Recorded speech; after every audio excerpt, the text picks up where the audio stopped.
അധ്യയന വർഷമൊക്കെ തുടങ്ങാനിരിക്കുമ്പോൾ സംസ്ഥാനത്ത് മഴക്കെടുതികൾ രൂക്ഷമായി തുടരുകയാണ്. മഴക്കെടുതിയിൽ ഹൈക്കോടതിയുടെ ഭാഗത്തു നിന്നും ഒരു ഇടപെടൽ വന്നിരിക്കുകയാണ്. ഹൈക്കോടതി ഈ പ്രശ്നത്തിൽ ഇടപെട്ടുകൊണ്ട് ചോദിച്ചിരിക്കുന്നു, ജനങ്ങൾക്കും ഈ പ്രശ്നത്തിൽ ഉത്തരവാദിത്തമില്ലേ എന്നാണ് ഹൈക്കോടതിയുടെ ചോദ്യം. കഴിഞ്ഞ ദിവസത്തെ വെള്ളക്കെട്ടിന് പ്രത്യേക കാരണമുണ്ട്. ഹർജി മറ്റന്നാൾ വീണ്ടും പരിഗണിക്കാനിരിക്കുകയാണ്. ഈ വാർത്തയുടെ കൂടുതൽ വിവരങ്ങളുമായി കേരള വിഷൻ ന്യൂസ് പ്രതിനിധി AT അശ്വതി ചേരുന്നു. അശ്വതി, ഏത് ബെഞ്ചാണ് ഈ കേസ് പരിഗണിക്കുന്നത്? എന്തൊക്കെയാണ് പരാമർശങ്ങൾ? ലിബീഷ്, ഇത് ജസ്റ്റിസ് എ.വി. രാമചന്ദ്രന്റെ ബെഞ്ചാണ് ഈ കേസ് പരിഗണിച്ചുകൊണ്ടിരിക്കുന്നത്. അത് മറ്റന്നാൾ വീണ്ടും ഇതേ ഹർജി പരിഗണിക്കുന്നതായിരിക്കും.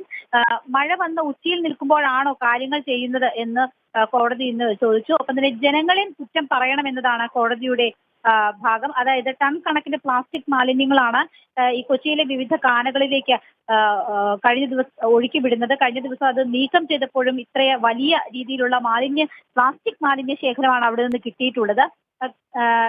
ഈ കാനകൾ ശുചീകരിച്ചതുപോലെ കഴിഞ്ഞ തവണ കാനകൾ ശുചീകരിച്ചതുപോലെ ഇത്തവണയും ഉണ്ടാകുമെന്ന് കരുതി. പക്ഷേ മാലിന്യങ്ങൾ നീക്കം ചെയ്യാൻ ഇനിയും നീക്കം ചെയ്താലും ഇനിയും അത് വീണ്ടും ഓടകളിലേക്ക് തന്നെ വരികയാണ്. അതുകൊണ്ട് തന്നെ ഇതിൽ ജനങ്ങൾക്ക് കൂടുതൽ ഉത്തരവാദിത്തമുണ്ട് എന്നാണ് കോടതി വ്യക്തമാക്കുന്നത്. നേരത്തെയും ഈ കേസ് ഹർജി പരിഗണിച്ചപ്പോൾ സമാനമായ രീതിയിലാണ് കോടതിയുടെ ഭാഗത്തു നിന്നുള്ള പരാമർശങ്ങൾ ഉണ്ടായത്. കാരണം ജനങ്ങൾ കൂടി പങ്കെടുത്താൽ മാത്രമേ ഇതിൽ ശാശ്വതമായ ഒരു പരിഹാരം ഉണ്ടാവുകയുള്ളൂ എന്നതായിരുന്നു കഴിഞ്ഞ ദിവസം കോടതി പറഞ്ഞത്. അതിന് സമാനമായ രീതിയിലാണ് ഇന്നും കോടതിയുടെ ഭാഗത്തു നിന്ന് ഈ പരാമർശങ്ങൾ ഉണ്ടായിരിക്കുന്നത്. ജനങ്ങൾ ഇതുപോലെ ചെയ്താൽ എന്ത് ചെയ്യും, ഇത്തരം അതായത് പ്ലാസ്റ്റിക് മാലിന്യങ്ങൾ ഈ ഓടകളിലേക്ക് ഇട്ടാൽ എന്ത് ചെയ്യുമെന്നാണ് കോടതി ചോദിക്കുന്നത്. ഇടപ്പള്ളിയിലുണ്ടായ വെള്ളക്കെട്ടിന് കാരണം ഇടപ്പള്ളി കാന ശുചീകരിക്കാത്തതാണെന്ന് അമിക്കസ് ക്യൂറി അറിയിച്ചിരുന്നു.